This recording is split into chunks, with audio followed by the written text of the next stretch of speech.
The following program is a public access production of Ward O'Hara Agricultural and Country Living Museum, who assumes full responsibility for its content. The content of this program does not represent the views of Auburn Regional Media Access, which serves as a forum for community expression and offers TV training, production facilities, and channel time to all Auburn area residents and organizations.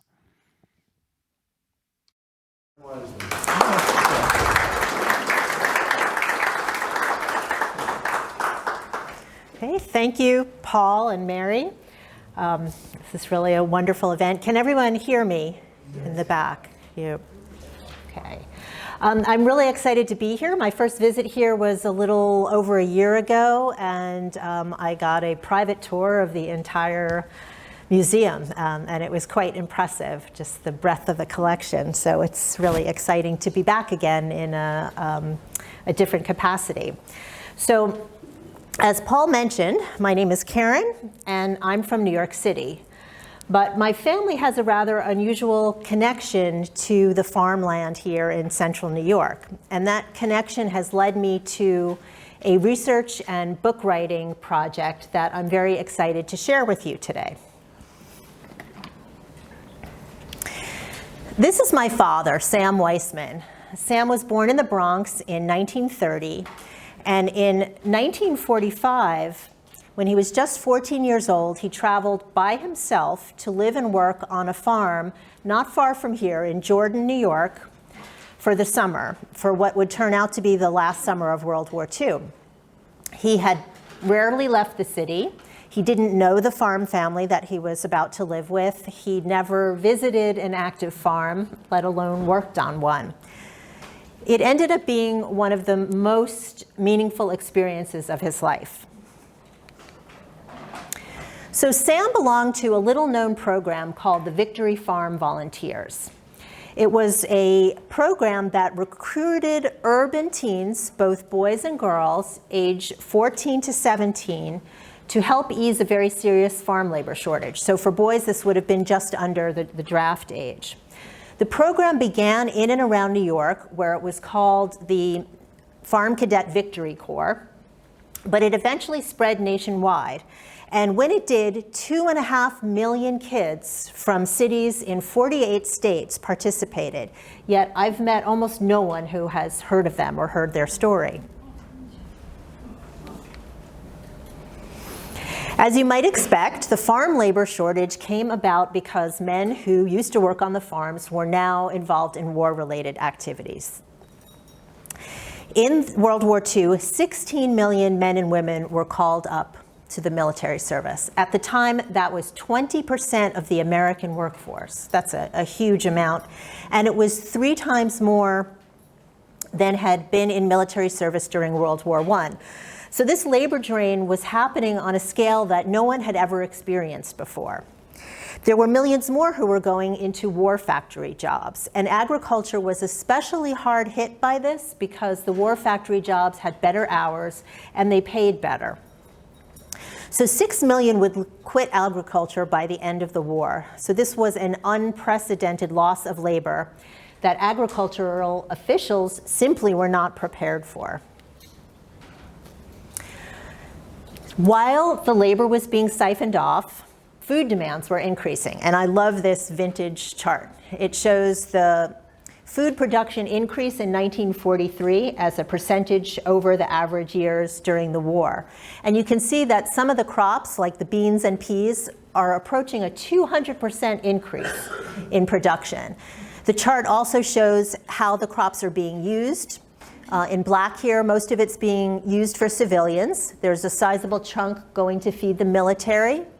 And the Lend-Lease portion just represents what the country was exporting at the time. So as the war escalates, demands only continue to grow. We're feeding soldiers on the battlefronts, allies who were embroiled in war and could not feed themselves, POWs, who were in camps in the US and the UK. So this shortage threatened famine, the labor shortage threatened famine, not only at home, but also overseas. Food was critical to winning the war. But agricultural officials don't see the shortage coming at first, so they don't react right away. So the US enters the war in December of 1941. And well into 1942, the Department of Agriculture is still really focused on the million or so farmers who are still unemployed from the Great Depression. And after a decade of so many farmers losing their jobs and being out of work, this is a really hard image for them to shake. So while they're hearing reports of farmers here and there having trouble finding labor, they think the problem can be solved by moving the out of work to where they're needed. But there are two problems with this. The first is the unprecedented rate of the labor drain that we just spoke about. And the second is that the war was not just siphoning off workers, it was siphoning off the best workers. Workers with mechanical skills were in big demand by war factories. The military wanted fit young men for combat. These were the people who were the fittest to work on the farms. So the labor pool that was left behind was older people who had less experience, and they were not as effective and couldn't produce as much. So by the time the Department of Agriculture realizes that there's a problem, it's into 1943, and farmers are already frighteningly short-handed. To give you an example, this is a memo from Governor Thomas Dewey of New York State to General George C. Marshall, who's the Chief of Staff of the US Army. Dewey is desperate. He explains the problem. Desperate shortage of farm and canning factory help is endangering vital harvesting and processing of 2 million tons of fruits and vegetables in New York State. And then he pitches for a solution. Western New York farms and canning factories need at least 700 men in the next 4 days. Hudson Valley farmers need additional 500 men if crops are to be saved. So what he's actually asking for is, he's asking the government to send in Italian prisoners of war. Now, prisoners of war were not originally allowed to work on farms in New York State because the state was too close to the Atlantic and too close to the border with Canada. So there was considered a security risk. But if you look at the date on this, September 9th, 1943, the Italians surrendered just the day before. So Dewey's thinking, here they are in camps, not doing anything, and now they're no longer a security risk. They're on our side. But the Army can't mobilize them quick enough. So instead, they send soldiers in, and the crops are saved. But with emergencies like this happening in many states now around the country, the government is scrambling to find other sources of labor. Turning to children is no one's first idea of a great solution. So they offer draft deferments to farm workers. This is not entirely successful because a lot of people who are eligible for a deferment enlist anyway. They feel that being a soldier is somehow more important than growing food. As we mentioned, there are Italian and German POWs, and around here, we were just talking about this, the use of German POWs was pretty extensive. I know there were extension camps in Port Byron and in Fairhaven Park. So they were used here. They used incarcerated Japanese Americans who had their farmland taken away from them, and now they're asking them to work on other people's farms.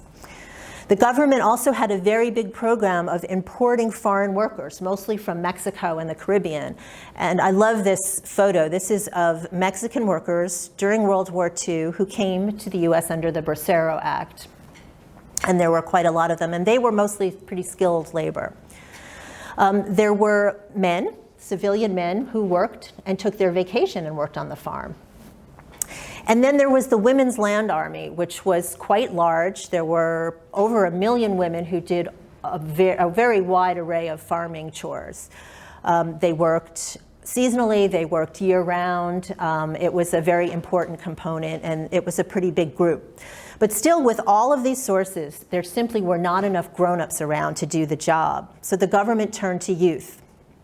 And when they do, the Victory Farm volunteers become the largest source of civilian emergency labor, bigger than the Women's Land Army, and outnumbering all the other volunteers. But still, we don't hear very much about them. So the Victory Farm program was administered by the U.S. Cooperative Extension Service with a few other agencies. The Department of Education was particularly instrumental because they recruited the kids and helped set guidelines to meet their welfare. And then the federal government took the program and handed it back to the state agricultural extension services. So those would have been in our area, the land-grant colleges like Cornell. And then each of these local cooperative extension offices hired county placement officers who vetted the farmers, inspected the farms, matched the kids to the farmers, and then checked up on the kids to supervise their placement on the farm. There were 3 kinds of placement of Victory Farm volunteers. The first were day halls. These were kids who lived at home and they were bused each day to where they were needed. Keep in mind that this is being done at a time when both gasoline and tires are rationed. So the logistics of getting them to where they need to be is quite involved. They need to apply for permissions. They need to apply for ration points. Everything is very carefully doled out. So it was a big endeavor. These kids tended to work mostly on crops. In cases where the farms were not located close to any population center and day halls were not practical, the states put in labor camps. So the kids went to live in camps nearer to the rural farms, and then they were bused each day to farms. They also tended to work on crops. And then the third kind were live-ins, like Sam, my father. They lived for the entire season, and they tended to replace hired hands on dairy farms and livestock ranches. So the kids and the farmers could choose what they needed and wanted, and the placement officers would do their best to accommodate. Now, this looks like a lot of numbers, I know, but it's actually a very interesting slide. So the first 3 lines here are showing the Victory Farm placements in 1944 by state, and these are the top 3 states. So Texas, Mississippi, and Pennsylvania have the most kids employed. New York clocked in at number 8, just after California, so that's pretty high up out of all of the states who used farm labor. And if you look at this bottom line here, this is the totals for the country. And I just want to call your attention to this number here. This is nearing 1 million kids just for one summer who participated in this program. Excuse me. Most of them were day halls. That's about 75 to 80% were bused from home. The camps were used the least. In some states, like Mississippi, they weren't used at all. In New York, they were actually important, and they served a second purpose, which I'll get to in a moment. And then the live-ins were kind of in between in terms of their numbers. So this chart shows the location of the farm labor camps, the youth farm labor camps in New York State. And you can see they're kind of clustered in areas around the state. There are 46 camps. They operated in 1943 and 44. They likely operated in 1945 as well, but once the war ended, they just stopped keeping track of a lot of the data. Even though this program did go on, it's much harder to find information. And the thing that I'd mentioned before is that in New York State, these camps not only housed kids during the summer season, they also took kids pre-season and trained them before placing them on farms. So they did double duty as housing and as training camps. I was fortunate enough to interview one man who worked on this camp right out there on the eastern tip, the South Fork of Long Island. He lived in an old Navy barracks that was converted into a youth labor camp. Key West. This is Long Island, New York. So this is the South Fork of Long Island. And he worked on potato farms there. The housing operated from June through October, so it was the entire season. They housed 3,000 youth each year. Most of the camps in New York were exclusively girls, just because there tended to be more boys placed as live-ins. And so they had more girls left over to live in the camps.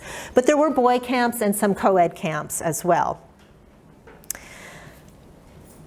Because most of the camps were for girls, the counselors were also women. This is a photograph that I got from a woman whose mother is the fourth from the left on the top, and she was a Victory Farm volunteer counselor somewhere in New York State. We don't know exactly where this was. And I don't know if you can tell from where you're sitting, but they're all wearing their VFV insignias. And when you look at this picture, it really has the feel of a summer camp. You can just tell by looking at it. They could have been counselors in better times. So the girls were bused to the farms each day, girls and boys. The average size of the farm that they worked on was about 100 acres. They mainly did harvesting. So apples, picking beans, cabbage, carrots, or fruits like strawberries and cherries, anything highly perishable that needed a lot of hands to come in and do the work. They also worked planting and hoeing and weeding, so it wasn't that they were only employed during harvest time. But the harvest was their main activity. And though it might have been nice for the kids to live with their peers and have that sense of camaraderie at the camp, the downside was that these kids really didn't have any interaction, or not as much interaction, with the farmers and the local community the way Sam did by living with the farm family. So the third type of Victory Farm volunteer in New York were live-ins. And in the summer of 1944, there were about 3,500 of them in the state. And they replaced the hired hands on dairy farms. I mean, we all know this is dairy farm country. There were 1,700 live-in boys who came from New York City, and an additional 1,600 who came from the suburbs of New York City and other cities throughout the state, Rochester, Albany. And the reason that I'm focusing for a bit on these 1,700 live-in boys is that there was a study done about them and about how well they did and what worked and what didn't. These are 2 pages from that study. I know it's a little hard to read, so I'll tell you the title is The Farm Cadet Victory Corps Live-In Program in New York, 1944. It was put together by the Farm Manpower Service in Albany. And this is a summary of their experiences, their average height, weight, age, what worked better, what types of kids, what characteristics made them succeed, who had more trouble. And then this is a summary of the procedures they used to recruit them, to insure them, to monitor them.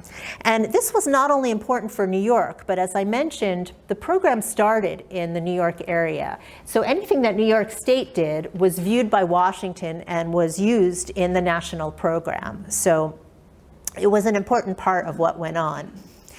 And there's one especially interesting finding from this report.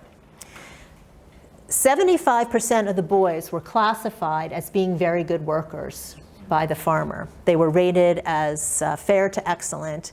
And farmers asked for 68% of the boys to come back the next year. So the program was either the devil you know, or it was pretty successful. I was very lucky because most people who participated in this program are in their mid to late 90s now. I found 2 men who were part of this 1944 study of New York boys. The first is Stanley. He's Sam's cousin, and here they are together about 15 years ago. Stanley is 97 now, I believe. He worked on a dairy farm in Bearston, New York, in Columbia County in the summer of 1944, and he was asked to come back in 1945, and he did. Helped out the same farmer. This is Zeke, who you can see is a very lively, animated man. Zeke is the one who worked on that labor camp all the way out on the end of Long Island in 1943. In 1944, he was assigned as a live-in in Niagara County near Buffalo, again on a dairy farm. The farmer not only asked him back, they asked him to stay and do his senior year of high school and live with them for the entire year. Zeke thought about it, but he was nearing 18 and he really wanted to join the military. So he went back to the Bronx and finished high school and then joined the Navy after that. And Zeke is 98 now. And it was very cool to be able to talk to two people who were part of that study. So now we're coming up on 1945. This is Sam on the farm, driving the tractor, bringing the hay in from the field. And that tractor plays rather significantly into his enjoyment of the experience. So he's 14 years old now and eligible finally to join the Victory Farm Volunteers. And also in spring of 1945, Germany surrenders, but the war is still raging in the Pacific, and the food demands are just as large, maybe even a little bit larger in 45 for dairy farmers. And there are numerous newspaper articles that talk about an extra 135,000 workers are needed on farms in New York State, and that's one state alone. So it's still a pretty big problem. So farmers in the state who needed help would have filled out a form like this, application for full summer season help. And you just enter very basic details, how many students you need, whether you want boys or girls, the dates that you need them. It does say that you can expect they will be reliable and recommended by their school advisors. And then it talks about the wages. Now, Sam was paid. He earned $1 a day, which was apparently the going rate for unskilled farm labor at the time. And what he said to me was it was not a lot of money even back then. But there was also a report done asking the kids why they participated in this program. And the number one reason was patriotic duty, followed by a way to gain farm experience. And very few put money down. If you really needed to earn money for the summer, there were much better ways to do it. So farmers were also given a lot of information, brochures on how to make a city kid feel at home on the farm. And it talks about chatting them up, asking what their interests are, putting them at ease, telling them you're really welcoming them. And then it gives instructions to the farmers on how to teach the kids the chores that they'll be doing. So it says, tell him, then show him how to do it, let him give it a try, but never put the student on its own until you're sure that he's internalized that task and is really capable of doing it. So similarly, Sam would have seen a poster like this on the wall of his junior high school. He went to a meeting and was given a brochure to take home to his parents, and once his parents, which still sometimes boggles my mind that my grandparents agreed to this, signed the requisite permission slips, Sam went to the school for training. He didn't go to one of the labor camps because in New York City there was a high school that was an agricultural high school. And even though that high school did have some farmland, Sam told me that it was all book learning. And the main thing he learned from the training was what to pack. But everything he learned about farming, he learned on the job from the farmer. And students had to be in good standing. They wouldn't send just anybody. So principals and teachers were looking for kids who were mature, who were reliable, who could stand being away from home without being too homesick. Zeke, the man who was the one with the fez hat, told me that out of his high school, James Monroe High School in the Bronx, there were 7,000 kids and only 2 of them qualified. And that may be more of a reflection on James Monroe High School than on the rigors of the Victory Farm Volunteer Program, but there was some vetting process. The kids were also told how they can better fit in this new environment, and I've taken some excerpts from the brochure they were given.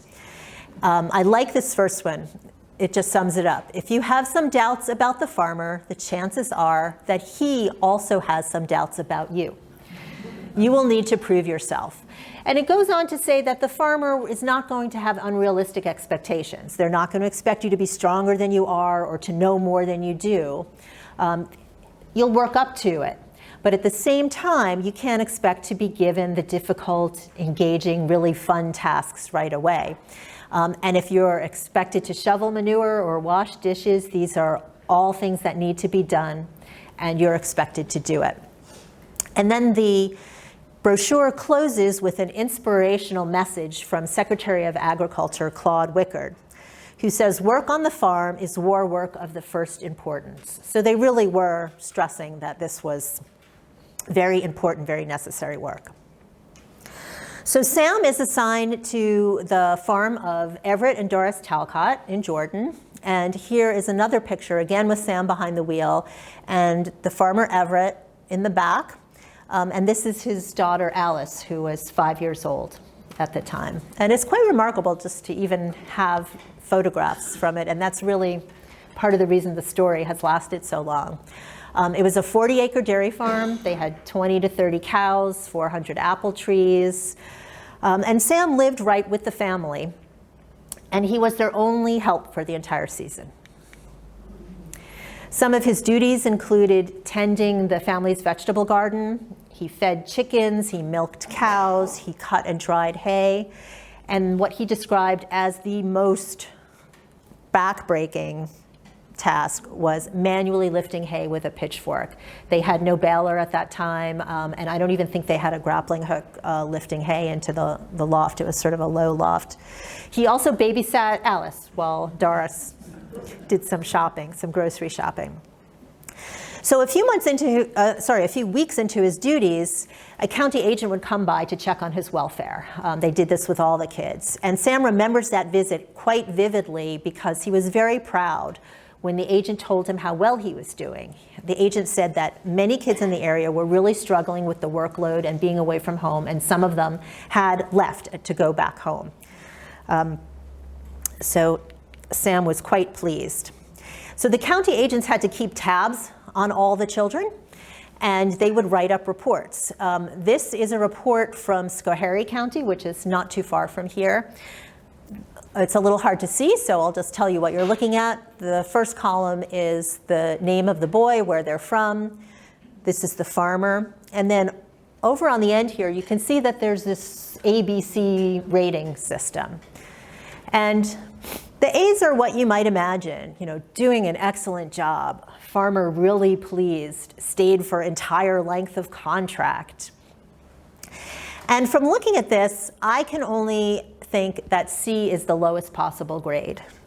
Because right here it says, immoral conduct with farmers' daughters. And in 1944, I cannot imagine anything being worse than that.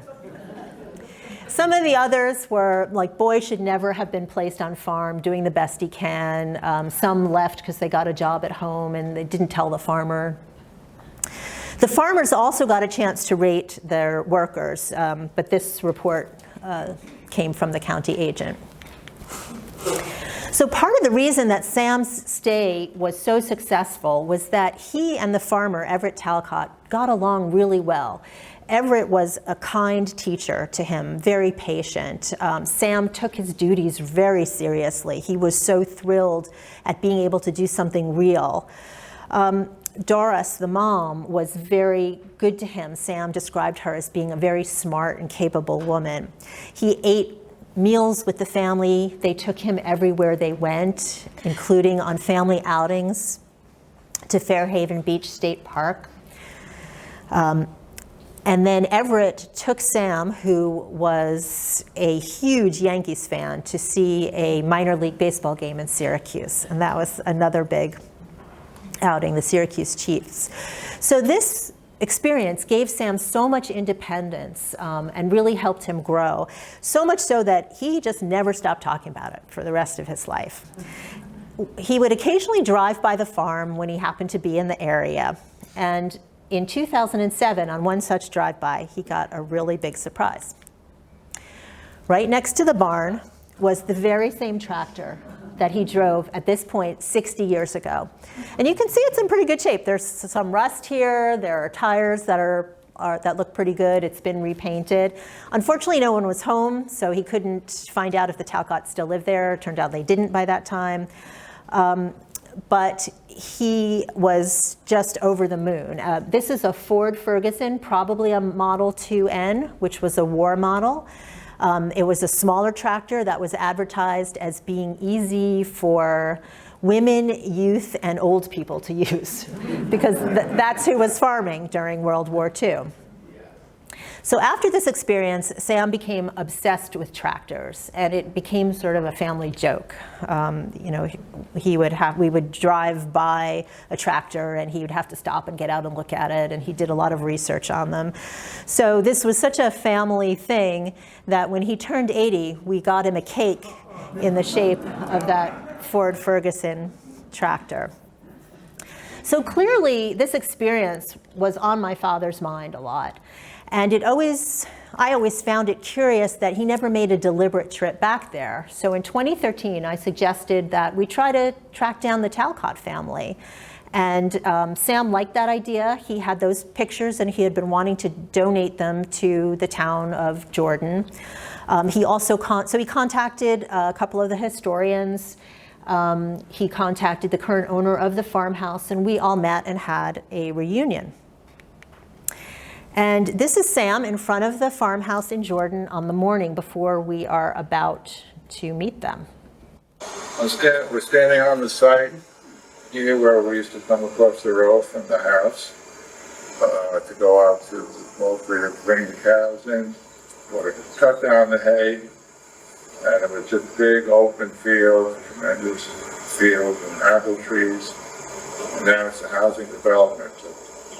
The village seems a little strange.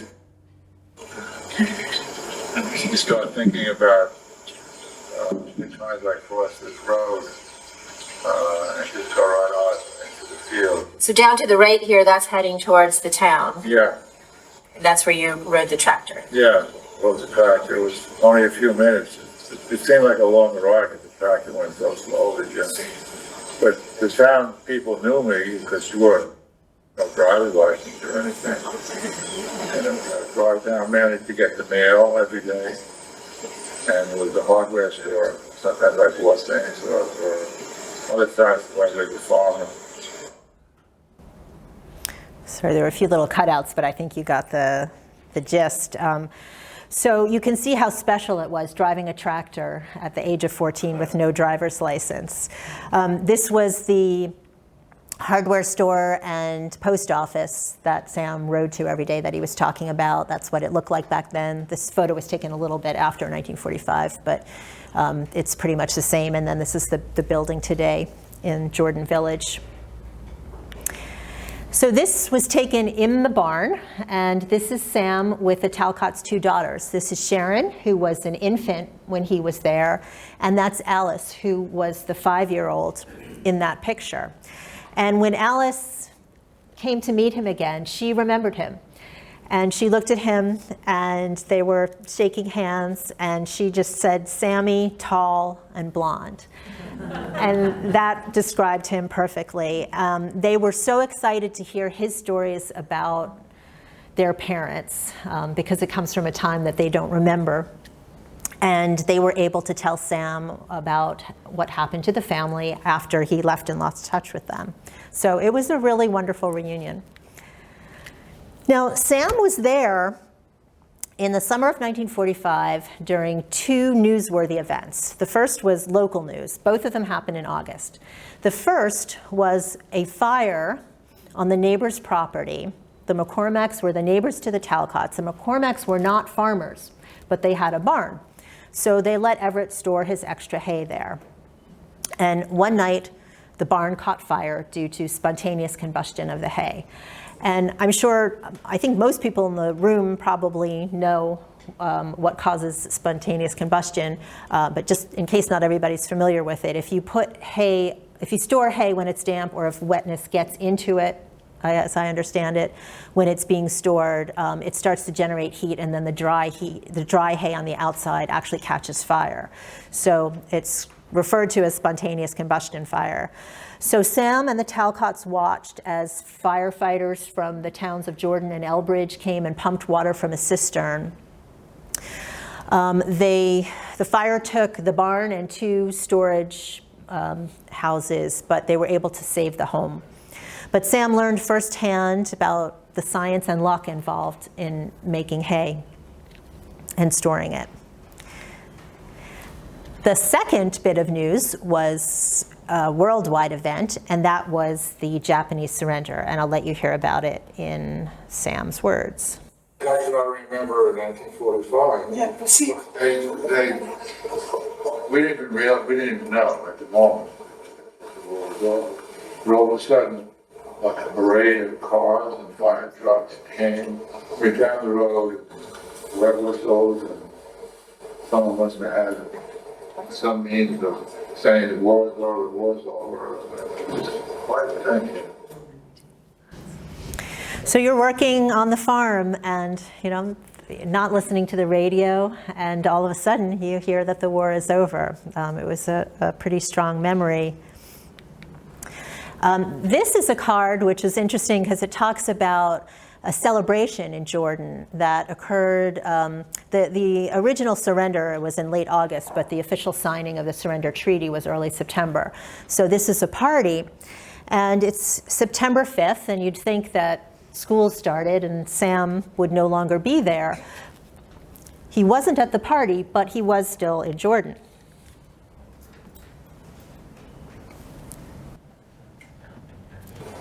And you would have returned before it started? You had a wheat field that was harvested. I don't know if you remember that. You had wheat, actually. They were harvesting, they rented out a harvester. Okay. And it was running late, so he asked me to stay. I was very happy to stay. So Sam missed the first week of school to help with the wheat harvest. And there was legislation in the state of New York and federally that allowed students to miss up to 30 days of school if it was for farm work. I don't think they could be consecutive, but that's how crucial their help was. And the government showed their appreciation by offering certificates of completion for the students who did complete their service. They also had insignias like this Victory Farm volunteer one that we saw on the camp counselors wearing. This was a New York State insignia, the Farm Cadet Victory Corps. Those were a little bit more important for the day halls because it actually identified them as a Victory Farm volunteer. If you were a live-in on the farm, you weren't really going back and forth. So they weren't as important. So shortly I'm going to open it up to questions, but first I just want to talk about some of the farms in the local area that employed youth labor. This is a list. They're mostly Onondaga placements. There are a couple that are outside of the county.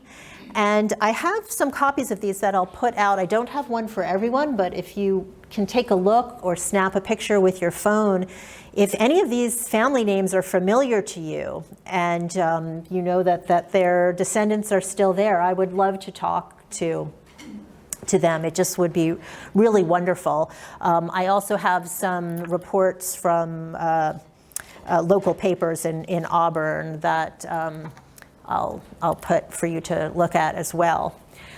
This next one is a student who was in Cayuga County. His name was either Trevitt or Trevitt. It was spelled differently in two different places. He worked in 1944 and was placed on a farm out of the Auburn U.S. Employment Service. And this is also interesting. So these were placements in 1944 in Onondaga, and I just want to call your attention to this name here, Anna E. Lawson. She was the county agent, so she worked placing and overseeing some of the kids in this area. She was a well-known educator in New York City. She worked as a principal in a school in Harlem, and she spent summers up here, and when she retired, she moved up here. I actually found her obituary, quite an extensive obituary in the Auburn Citizen. She retired to Spafford, New York, and the last years of her life, she died in 1970. She lived with her cousin, whose last name was St. John. That Miriam is not a typo. That's how they printed it in the paper. I don't know if it's supposed to be Miriam. But again, if anyone knows this family, Lawson or St. John, I'd be interested to know more about them. So before I turn it over to you and answer your questions, as Paul kindly mentioned, I am writing a book. I've been working on it for a while now, and hopefully it'll be out soon. It really helps me to have email addresses on my mailing list. Publishers like that sort of thing. I don't send a lot of emails, but I will let you know when the book is published or when I'm speaking again in the area. So I have a couple of sheets here where you can sign up, and I can also pass this around if you, whoever, and if you don't want to, no problem, but may I start with you? And that's Sam's story. So I thank you for your attention, and if you have any questions, I'd love to hear them, or comments, or input from your own experience.